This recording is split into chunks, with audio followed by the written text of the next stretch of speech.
Hey guys! May tanong ako. Paano kung makita ng mga tao ang tunay na laman ng puso mo, mindset mo, lifestyle mo, choices mo?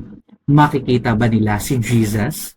Sabi nga sa unang Pedro Kapitulo 1, versikulo 13 hanggang 15. Sinasabi, kaya nga ihanda ninyo ang inyong mga isipan para sa dapat ninyong gawin.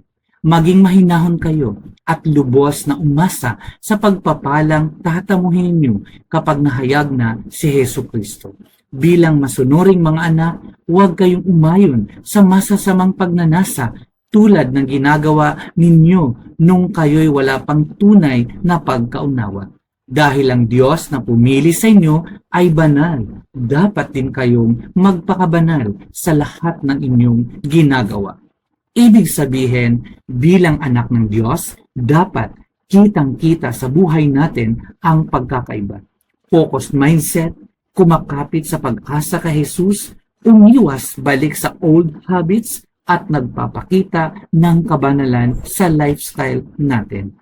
So next time na may choice ka, gawin ba ang mali o sundin si God? Remember, you're called to be different. Let us pray. Lord, tulungan mo akong mamuhay ng may kabanalan, iwan ang old ways, at ipakita ka sa buhay ko araw-araw. In Jesus' name, Amen.